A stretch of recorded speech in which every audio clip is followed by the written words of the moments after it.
Como todos los viernes nos acompaña en el estudio Nancy Telles, experta en antigüedades, con toda esta cantidad de cosas, de objetos, de joyas que de pronto con el tiempo, con la realización de un autor famoso o bien con los materiales puede adquirir mucho valor, no solamente histórico sino económico. Nancy, muy buenos días. Hola, muy buenos días a todos.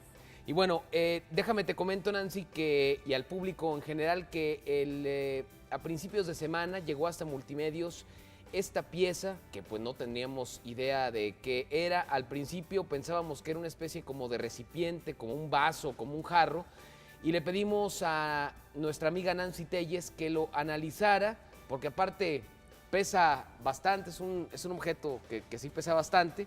Sí. Y bueno, ¿qué descubriste, Nancy? Adelante. Hola a todos, efectivamente esta es una pieza de esas que nos gusta, que nos encanta encontrarnos por ahí, sobre todo por su anécdota. Normalmente esto es la prueba de que tenemos cosas por ahí en nuestra casa que no sabemos qué son. Pensamos que es una cosa y en realidad es otra. Pensamos que no vale nada y resulta que es la más valiosa. Nos encantan las historias de patitos feos. A ver, pues cuéntanos, Nancy. Bueno, esta efectivamente estaba dentro de una colección de tazas, en su mayoría de souvenir, publicitarias, etc. Y el patito feo era esta pieza, porque pues era la taza más fea, ¿no? Porque, de hecho la ves y no le cabe nada. Claro. Tiene una profundidad de menos de 12 centímetros y un diámetro de 4, entonces no le cabe una taza de café. Entonces, ¿qué podía servir ahí? Bueno, en realidad esa pieza no es una taza, es muy pesada porque es un aparato que se utilizaba en un lugar muy específico, en los barcos. Esto se llama lanzador de señales marinas. Hace muchísimos años, siglos, cuando un barco salía de un puerto y llegaba al otro, no llegaba, se estacionaba y desembarcaban los marinos y tocaban el timbre. Desde cierta distancia antes de llegar al puerto, lanzaban la señal. Es como ver ahora los fuegos artificiales. Ya. Ahí ponían pólvora, prendían la mecha y salían las luces. Avisando que iban a llegar. Exactamente. Es lo mismo que sucede en los aeropuertos. El controlador de vuelos es el que dice, puedes aterrizar por la pista 1, etcétera, que es el que los va acomodando. Igual pasaba, salía una embarcación pequeña y les decía, síganme por aquí, aquí van a entrar ustedes. Y hubo una época en que la peste negra era la peor de todas las enfermedades. Entonces, fue una pandemia. Sí.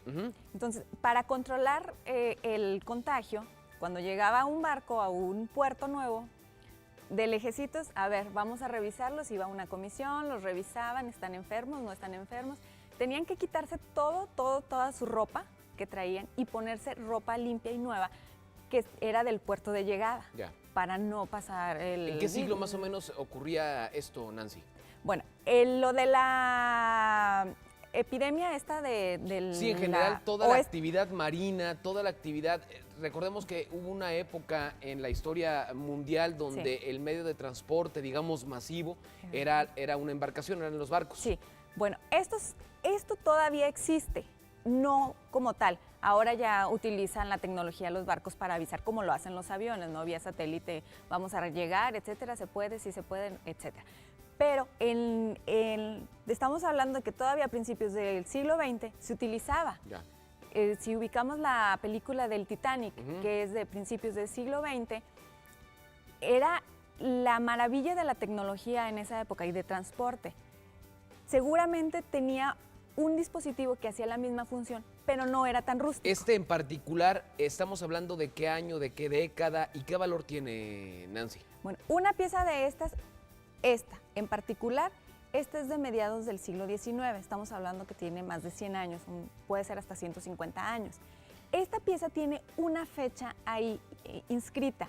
Esa fecha que tiene ahí no es la fecha de elaboración de la pieza, porque no corresponde. Si vemos la forma en la que está hecha, tan definida, tan marcada, esos numeritos que tiene ahí, eso nos indica que puede ser una fecha conmemorativa, seguramente del barco, alguna fecha de revisión, porque obviamente había que revisarlo, como las básculas, como en las gasolineras que revisa el gobierno, igual había que auditarlo y lo revisaban. O puede ser también que el barco en esa fecha se dio de baja. Ya no va a funcionar porque ya es obsoleto, etc. Entonces, esa es la fecha que tiene, pero no es la de elaboración de la pieza. Ya. El valor de esta pieza depende mucho de las condiciones que se tengan. Esta no adquiere un valor de cientos de miles de pesos porque no perteneció a una embarcación importante que dijéramos. Probablemente es que si hubiera sido del Cristóbal Colón. Titanic, ¿no? Sí, seguramente sí. Si hubiera sido del Titanic, sí, costaría una fortuna. Sí, pero sí. por ese acontecimiento histórico Así es. del naufragio y demás, Nancy. Sí, y por lo que representaba el barco en sí, que era la maravilla de la tecnología. Es como si dijeras ahorita, se va a hacer un viaje de México a la Luna, es viaje turístico, ¿quién quiere ir, no? Bueno, pues pagas tu boleto y hay de muchos precios, ¿no? Pero en ese tiempo eso era, wow, lo máximo. Entonces, ese es un parteaguas. Ahora, si le sumas a eso, que es un barco que ni siquiera logró su primer viaje, lo vuelve más interesante, porque ¿quién va a romper ese récord? Ya. Hasta ahorita nadie lo quisiera hacer, pero lo que pasó después de ese acontecimiento es muy relevante.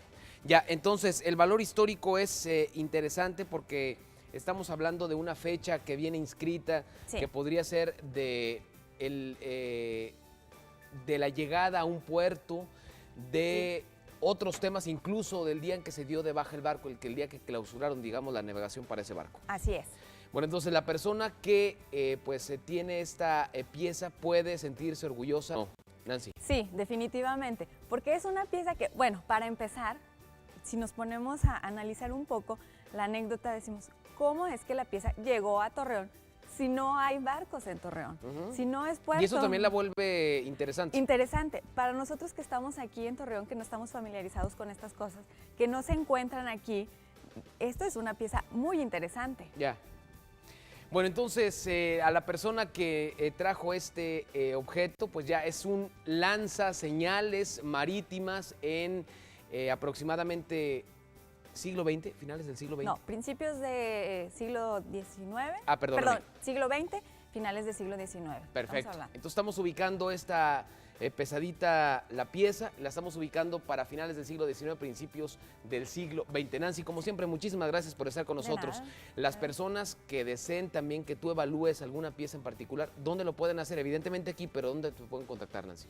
Estamos en Avenida Matamoros, número 60 Oriente, entre Degollado y Colón, en Torreón.